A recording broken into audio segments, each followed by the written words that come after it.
I could win 6 championships on NASCAR Heat 5, and I could say, hey, I can go out and do this thing. That's the equivalence to winning 2 ARCA races with today's competition.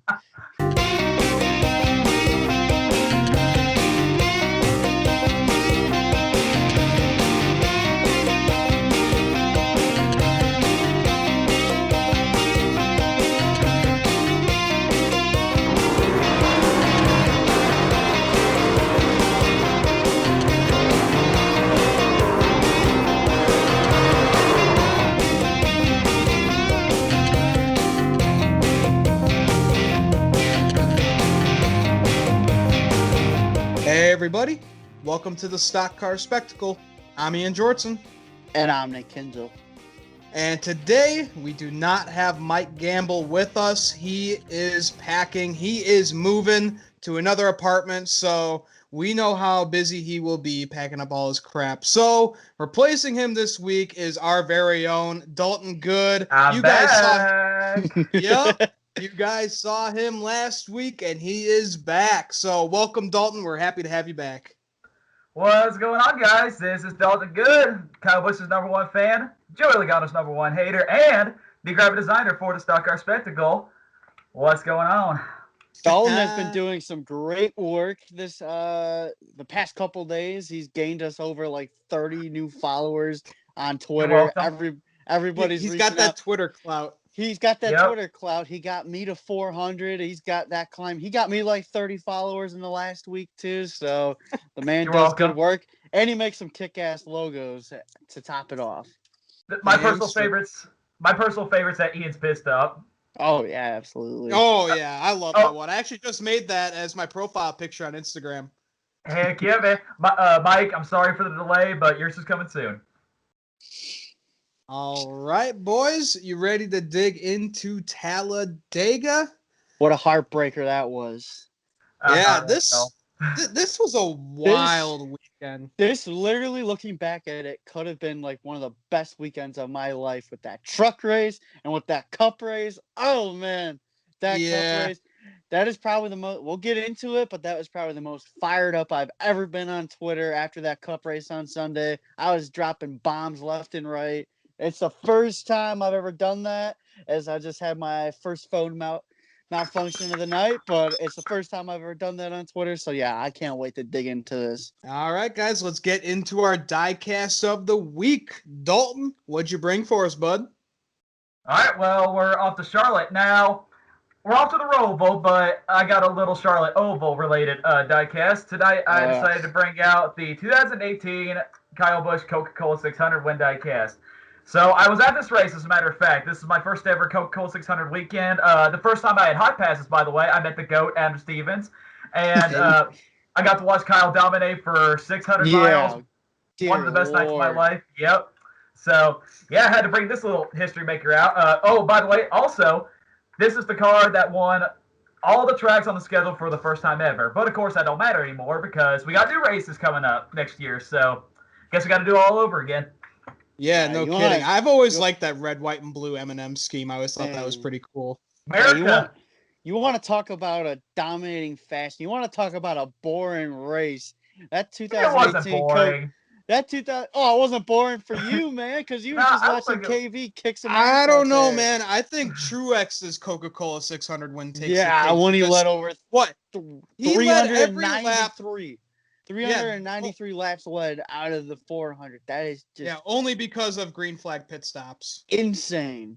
Yeah, so that was probably the most dominating performance. But yeah, Kyle Busch, he had a heyday during that race. And man, oh man, I'm glad you were at that race. You got to see your guy absolutely dominate. And you got the diecast to prove it too. So hell yeah, man. I love that diecast. That's right. And I miss those winning days so much. Yeah. Hey, you'll be back. You'll be back. Hey man, 2020 is a weird year. It's been 7 years for me. It's been 7 goddamn years for me since a driver I rooted for. Because you keep thinking the bad ones. That's why. I love a good underdog story. What can I say? Hey, nothing wrong with that. Nothing wrong with that. Yeah, ain't nothing wrong with that. All right, Nick, what'd you bring? All right. Well, speaking of the underdogs, and we are going to the Charlotte Roval this weekend, so I brought out Daniel Hemrick's rookie car from 2018, the Smoky Mountain Herbal Snuff. This was his second Cup Series race which came at the Charlotte Roval. His first was at Richmond earlier that year. He qualified in the top 10 in this race, but Roval gonna Roval. He wrecked or something like that. Finished 22nd, and I was like, damn. I'm still gonna root for this guy next year. I thought good things were gonna happen. I thought wrong. But yeah, still, the bad luck just continued. It's the color chrome car. It's sexy as hell, and it's a really faded signature. But I got it signed at Chicagoland Speedway last year. It was about 20 minutes. I got it signed about 20 minutes before Hemrick showed up to our campsite, and I was just like, "Oh, what are the odds of this?" Yep. No, but that is a cool car. I wish he ran that more when he was full-time in the Cup Series. All right, boys. So for my diecast of the week, well, last week we talked about it. Chicagoland Speedway will not be on the 2021 schedule. So I had to bust out possibly the final ever win diecast from Chicagoland Speedway. Oh, okay. I got to bring out Alex Bowman's 2019 Chicagoland Speedway win. Now, this was a fun race. Alex Bowman was just top notch in this one, and I love the damage on the car here from when he was doing the burnout.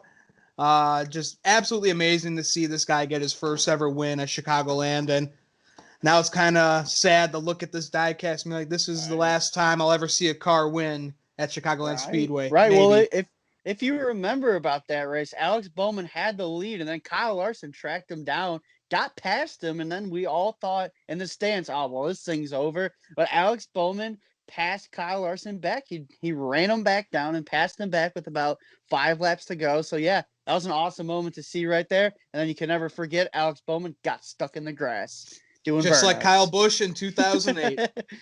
Yeah, I remember that. Yeah, Kyle Larson pulled the Atlanta Falcons, didn't he? Yep. That's another reason why that diecast is so fitting is that somebody got the 48 ride. We will. Yeah, that's right. Yeah, we're digging into that in Ian's pit stop. So, yeah, make sure you guys look out for that episode. All I got to say about Alex Bowman is that man is cursed. He wins at Chicagoland, that track is gone. He wins at Auto Club, that track is gone. We need Alex Bowman. We need Alex Bowman to go to Victory Lane at Texas or something. Yes, I'm all in favor. You have my vote. Oh, man, I didn't even think about that. Holy crap. So, all right, guys, now let's dig into Talladega. Let's go into the truck race here. I know Nick doesn't want to talk about it. I don't want to talk about it, man. Yeah. Well, first off, we had Sheldon Creed winning the pole. And then real early, we had a big wreck on lap 14. We had Sheldon Creed falling out of line, going below the double yellow line.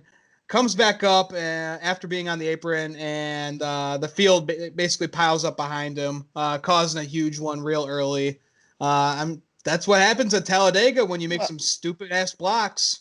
That's a boneheaded move. That they're 13 laps into that race. There is no need for that at all, or however early on they were into that race.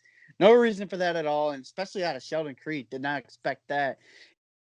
Pole sitter to everybody hates this guy real quick. If you saw NASCAR Twitter that day, they were lighting Sheldon Creed's ass up. Yeah, well, he's kind of been really aggressive ever since he's been getting those wins this year.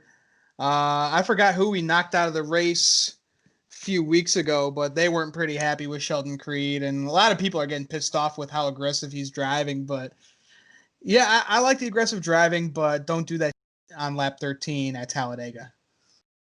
Sounds like another Xfinity Series driver I know by the name of Justin Haley gets one win and thinks he's top hit. So yeah, well now he's got 3. Don't remind me. And we had Austin Hill winning stage 1. Derek Kraus went on to win stage 2. And then we had a caution coming out on the final lap on the backstretch. Rafael Lessard was the one out front when the yellow came out and is declared the winner. Trevor Bayne came home second. And man, we are. I really just hate it when they call the caution on the final lap. You know, just have them race to the end. They can slow down in turns 1 and 2. I just don't get it. Just have Here's them race the to the thing. line. Austin Hill's truck was on fire, so yes, I understand that. But Yeah. come on, man. Trevor Bayne finished second. I was at work. I was listening to it on MRN. And when they were calling that race, I was just like, it's going to happen. Did we do it? Did we do it? And they said, and the winner is Rafael Lessard. And I lost my shit. KBM. Well, it's about time they did something. They're supposed to be one of the best truck organizations in the series, and they finally win this year. So, well, KBM hasn't had like a good driver lineup in about 2 to 3 years now. So right, yeah, ever basically since I would say ever since Noah left, they've been kind of meh. that was the last time a KBM was really close. Now, but anyway, yeah. Of course, I did not watch the truck race. I watched the Vols beat the Missouri Tigers. But overall, I did see the finish. Well, I predicted Christian Eckes to get the win, but wrong KBM driver. Good for Rafael Lessard. Finally got that win for KBM. But overall, I really wanted Trevor Bayne to win that thing. To be completely honest with you, I'd much rather have Trevor Bayne. Yeah.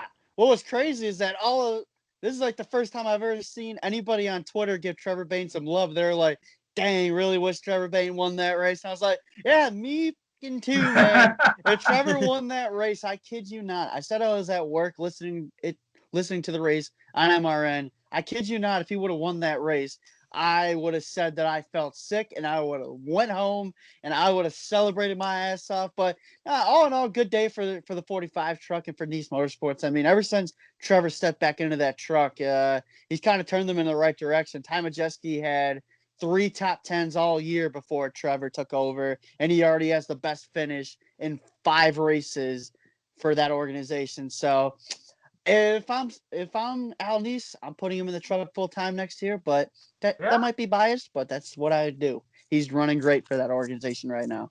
I mean, hey, he's been proven that he belongs back in any series full time, just with how competitive he is. If you put him in the right ride, Nice still isn't one of the best teams out there. We've seen it on the mile and a halfs. We've seen Trevor have mechanical problems in previous races. So I'm hoping if he does get a full-time deal there, that they kind of improve their. I want Trevor Bayne back in the series so bad. I even tweeted that he should be back in the Cup Series, and for some reason I got so much heat for it. I'm like, let my hometown hero come back, man. Right, exactly. Dude, I don't even know what I would do if I saw like an Adam Stern tweet saying T-Bane 6 back in the Cubs series. I just don't know what I would do. I think my heart would just explode at that point. Just make sure it isn't Adam Slurred first, and then go for it. Yeah, we'll talk about that later with the whole Bowman situation. I thought I got slurred when all that came out. I was like, what? I think we all did. Yeah.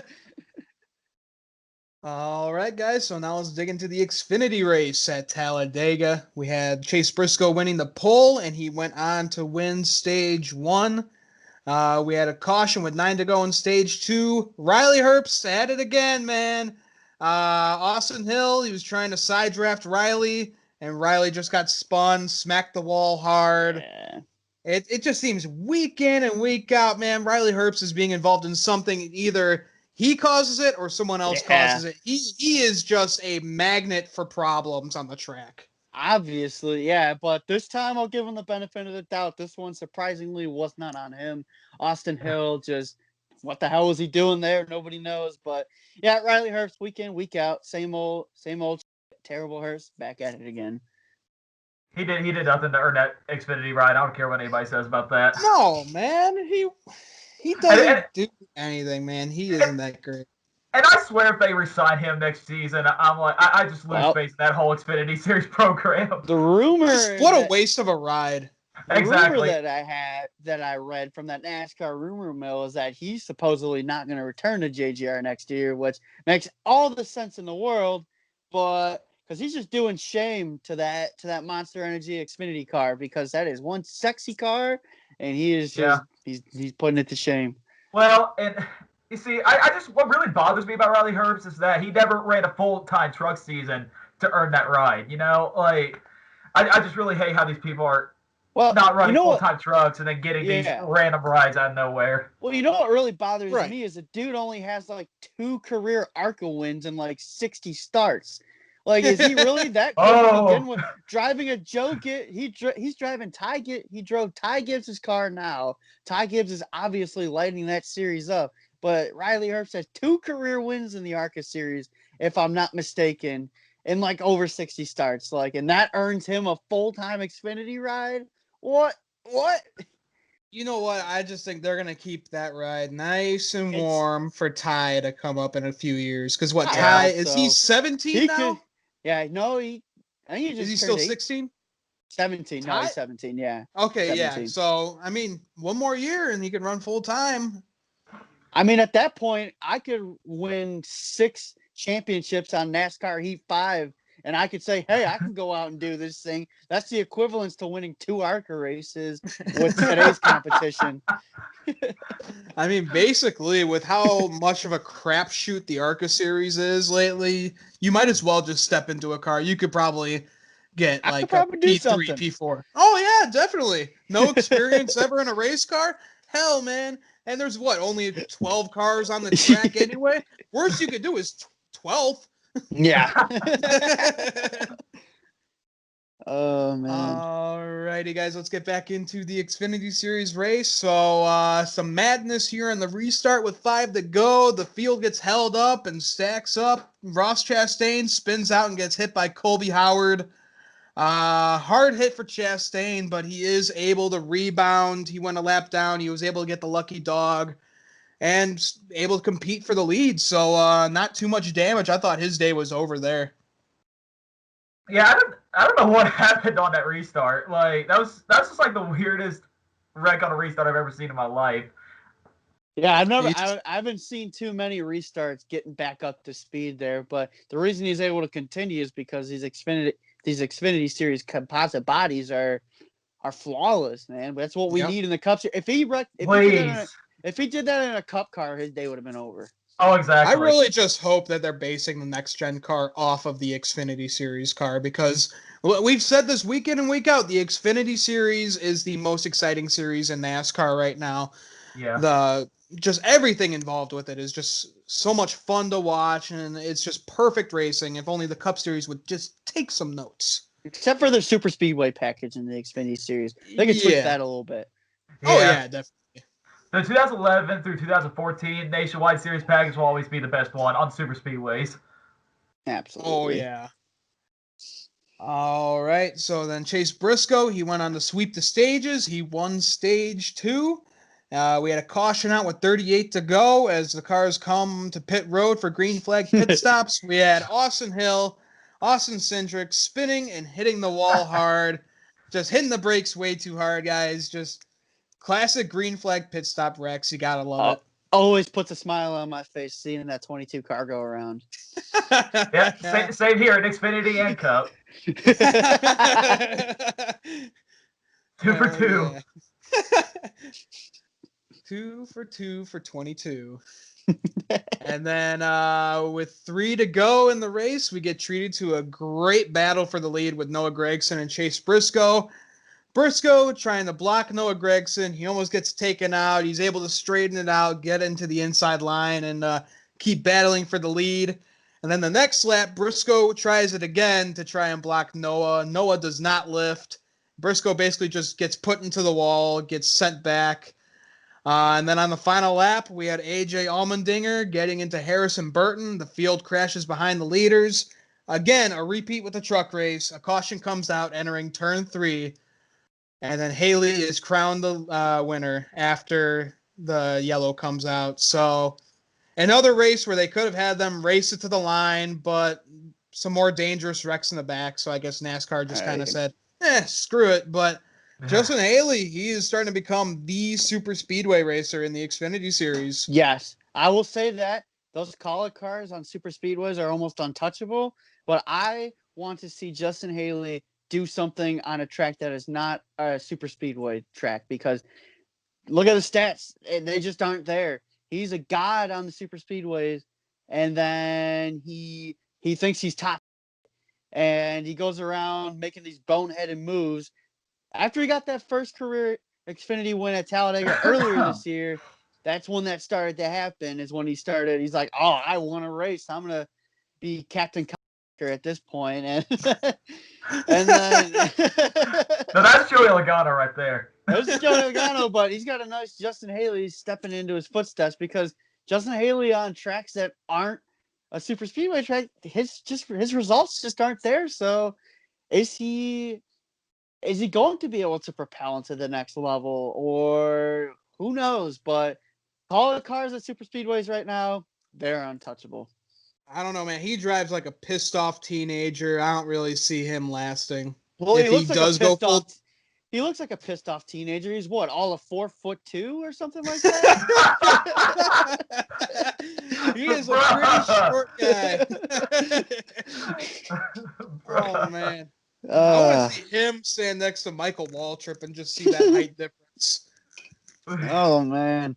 Dude, I met him at Chicagoland a couple years back when he was in the truck series, and he looked like a 14-year-old kid. I was like, what are you doing out here, man? Oh man. But congrats to Justin Haley, 3 super speedway wins in a row. So really making a name for himself on the plate tracks. Yeah, I will say this before we move on. I'm really disappointed with the entire field because especially Noah Gragson and Daniel Hemrick, they were riding second and third, and they waited till what? They didn't even make a move. Yeah, they made it to like 3 to go to make, or till even like 2 to go to make a move. Like, there are so many opportunities that they could have taken to get out there because we knew Briscoe had one of the best cars of the day. And then when they did, it just did not work out for him. So I was just really disappointed in the Junior Motorsports cars for not trying to make a move. Because if Noah goes, Daniel's going with them. They're teammates for a reason. Yeah. Man. So I would have seen something better. I was really waiting for, because we had Noah, Hemrick, and Chastain all in the line together, and we saw the Chevys coming up on that inside line. I was like, all right, Chastain, you dip down, Hemrick dips down, Gragson dips down. Let's run it. Train the 98. Let's freight train it.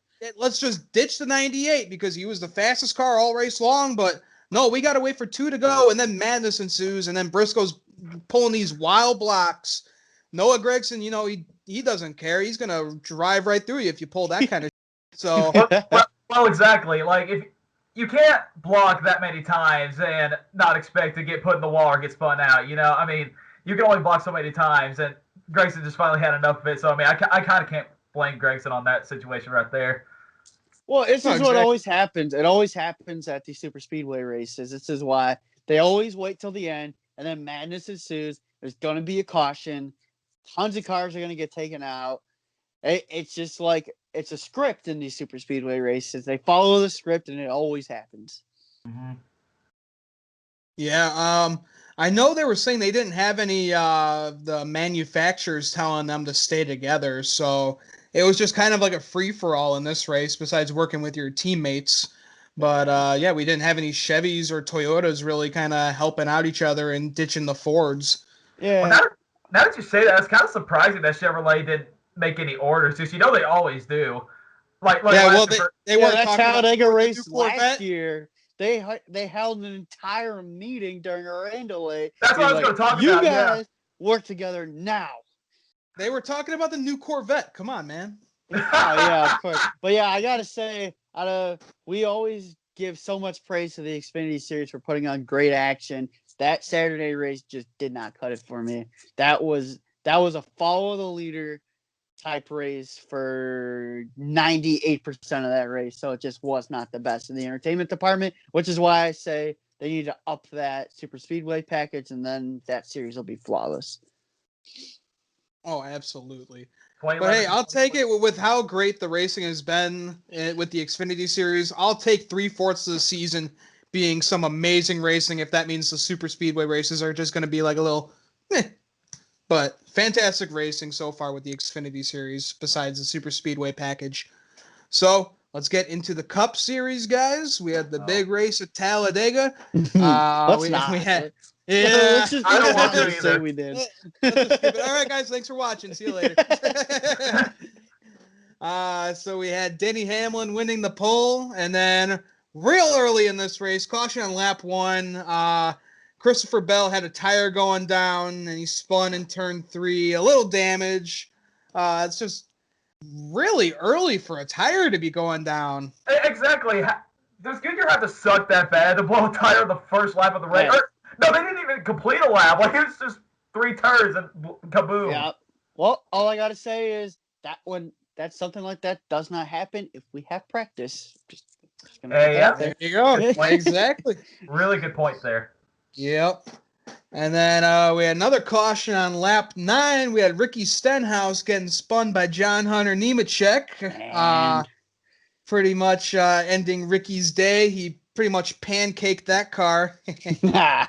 I see what Well, you did there. it's disappointing to see because you go to these super speedway races and Ricky Stenhouse Jr., if he's not field, he's usually up front doing good things, and he was my pick on the stock car spectacle last week. So I was disappointed to see that. And man, for Yellowwood on their first race coming into the series, they sure got their money's worth with a lot of yellows in this one.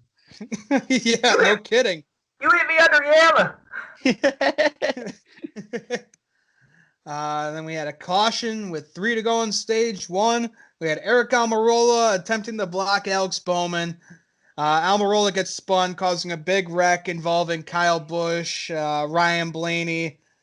Yeah, Dalton, it's still 2020, man. So I knew you said it last week. I'm ready to get hurt again. I called it, didn't I? I'm always right. Kyle did rebound after this wreck. He rebounded until he got in another wreck. That lasted long. No, but you talk about a guy like Eric Almirola. What did I say? What in the hell did I say on Kinsel's Classroom last week? I said for Eric Almirola, you never want to go into Talladega having this as your race to fall back on because shit like that happens, and now he finds himself 48 points below the cut line. I cannot wait to dig into that on Kinsel's Classroom a little bit later. I remember a couple laps before that wreck happened, Kyle Busch was complaining about all the blocking that the Ford kit was doing. And I remember on the radio he said that with all this blocking and racing that they're doing and the pushing too, it's going to be freaking wreck galore here in a minute. Yeah, and he called it. And of course, like he does everything else. In it. He calls it, and then he's like, he calls it, and of course he's got to be in it. Kyle Busch needs to just stop making predictions. He said he's not going to advance into the round of 8, and look what's happened to him so far. And he's like, all right, there's going to be a big wreck, and then, he's involved in the big wreck. So, all right, so he shouldn't stop making predictions. He should just continue to make predictions because he seems to be right half the time, except for when he says all the freaking time when he gets into the slightest wreck ever, it's killed, it's crap. It definitely was killed this week. It definitely was this week, so you can't say that's okay, not it wasn't killed after that first wreck, though. It was not killed after that first wreck. He drove back. No, he drove back into the top 10. What are you talking about? Just get wrecked again, which we'll talk about here in just a sec. It's Talladega, man. What the hell do you expect? And what pisses me off the most is that he was 15 seconds back from the wreck, and he still finds a way to get it. Of course. You know, it's got to the point where I can't even be mad. Like, I just honestly just laughed. I'm like, okay, I see how it is. It's going to be that kind of day. That's how bad that's how bad this season's been. I just laugh, sit back and laugh. You know, I'm not even sad. Yeah, it's just kind of something to expect nowadays. Hopefully, for your sake, he bounces back for 2021. Doubtful. All right, guys, and then we had Chris Buescher going on to win Stage 1. This was his first career stage win, so congrats to Chris Buescher, even though those playoff points are not going to do anything for you. And we had a caution with 13 to go in Stage 2. We had Jimmy Johnson spinning in the tri-oval, causing the big one. Kurt Busch almost flips. He goes in the air. Boyer, Custer, Suarez are all involved.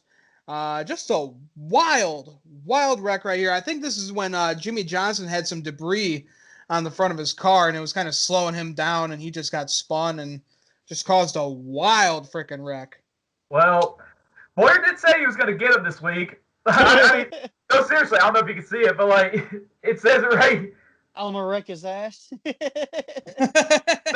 posted this, and it goes like, I'm like, well, he well, did. well, Boyer did that, and now he also finds himself 38 points below the cut line of advancing into the playoffs. Like, kind of did it to himself there, but yeah, it was a wild one for sure. It seems like when we go to Talladega every single year, there's a car in the air.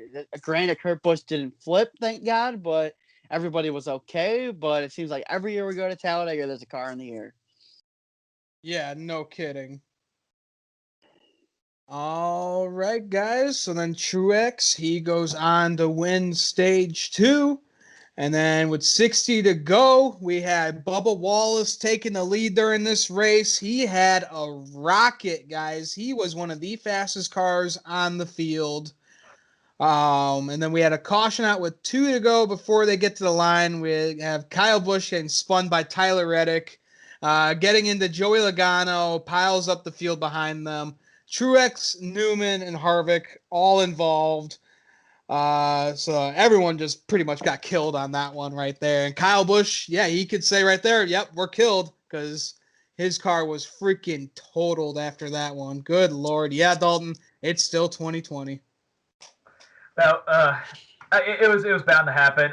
And like I said last week, we get down to 10 laps to go, I'll just be like, okay, when's it happening? And it just decided to happen before 2 laps to go. So I really can't be disappointed, because, I mean, you can't be disappointed when you know it's going to happen. There you go. There you go. There you go. And then we have Bubba bringing out the caution. He got loose trying to go for the lead, spins, and gets hit by Blaney behind him, ending both of their days. Two best friends piled into each other. That was so disappointing to see, because at that point, both of my drivers, Kurt and Kevin, were out of the race. So I was like, all right, let's go, Bubba. And he just took himself out, man. Yeah, that wreck sucked. I thought I was screwed initially there too, because Matty D was on that pit cycle where he should have had to have pit for fuel, but him and his crew chief are just like, screw it, we're just gonna stay out, see what happens.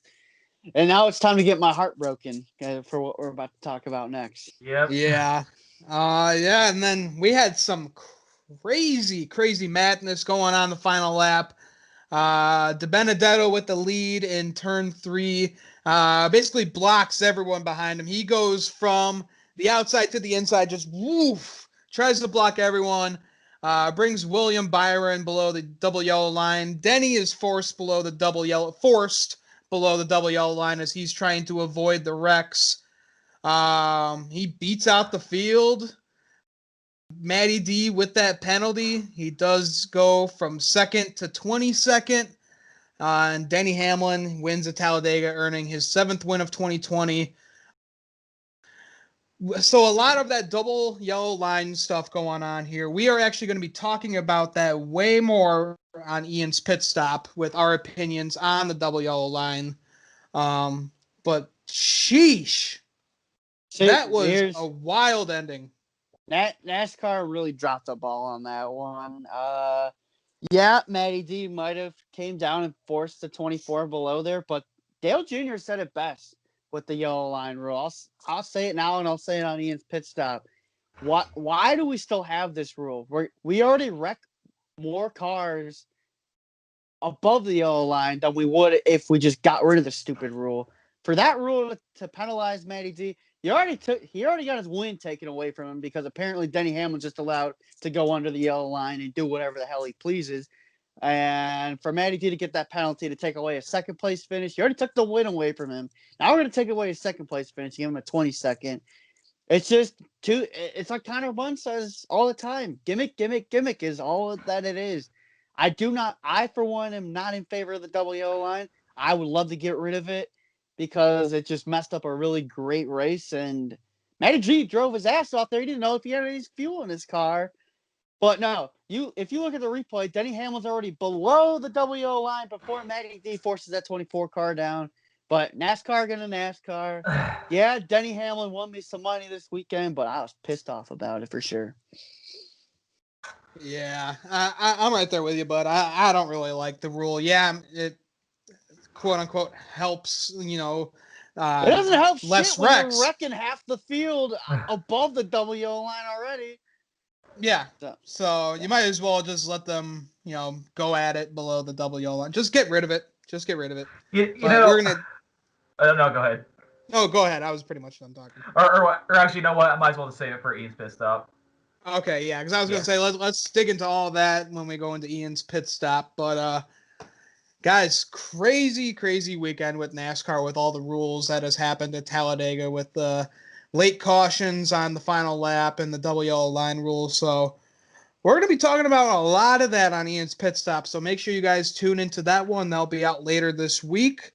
So I think that will do it for us here at the Stock Car Spectacle. We thank Dalton Good for joining us this week, taking over the role for Mike Gamble. Buddy, thanks for joining us. Yeah, thank you guys. I really hate Mike couldn't be here, but overall, just thanks for me being the substitute co-host, I guess. Yeah. Oh, absolutely, buddy. We love having you on. I guess I'm the Regan Smith of podcast. Yeah, I guess. he's Yeah, right. Sub. Yeah, super sub over here, buddy. Guys, make sure to go follow Dalton on Twitter and Instagram. You will love his content unless you are a Joey Logano fan. So fair warning right there, everyone.